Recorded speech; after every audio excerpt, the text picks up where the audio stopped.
I had the best time working on this house. For me, it was the perfect marriage of country living with urban sophistication, and I'm so pleased with the way that it turned out. When I first met with the client and we started to talk about the palette, we knew because we were in the country that a lot of the outdoors was going to affect what we did in the indoors. So we really wanted to keep it neutral and calm and clean, but then we have these great bursts of green from outside and then green from inside. So it's a very soothing, very relaxing, very warm, cozy place to be. When you're trying to create a look like this, I think the best place to start is starting to layer in your texture because you're going to be using a lot of that. We have hand-scraped pine flooring, we have beautiful slate stone floor, we have rock, we have timber, we have everything you can imagine, and then we've layered in a nice soft linen on top of everything.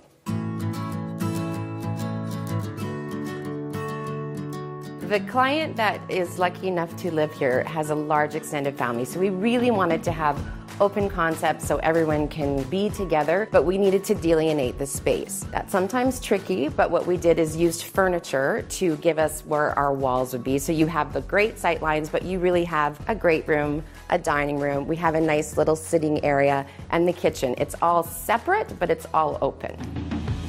Another great way to delineate space is what we did in the dining room. So even though it's open to the rest of the house, we actually painted the walls dark.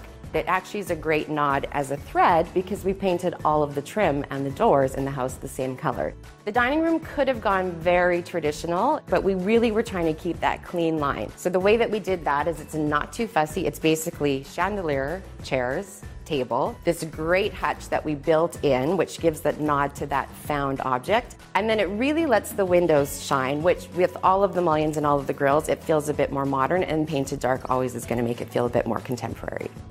My favorite thing about the great room is how we played with scale. It's a huge room, and again, that can be tricky to make it feel cozy. But what we did is we went oversized where we could.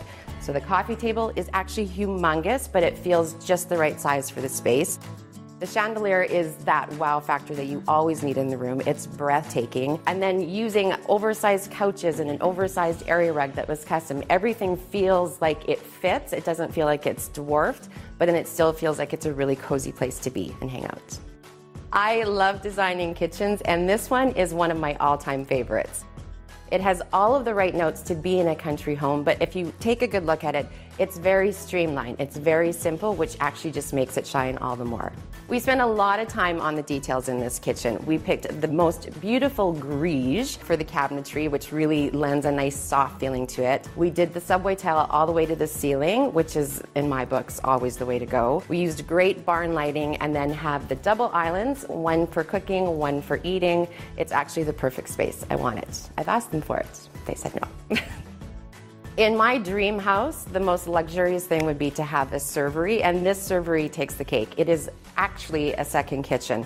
They have tons of storage. They can prep in there if they're having a dinner party. Everything gets closed off and you don't see the mess. I love it.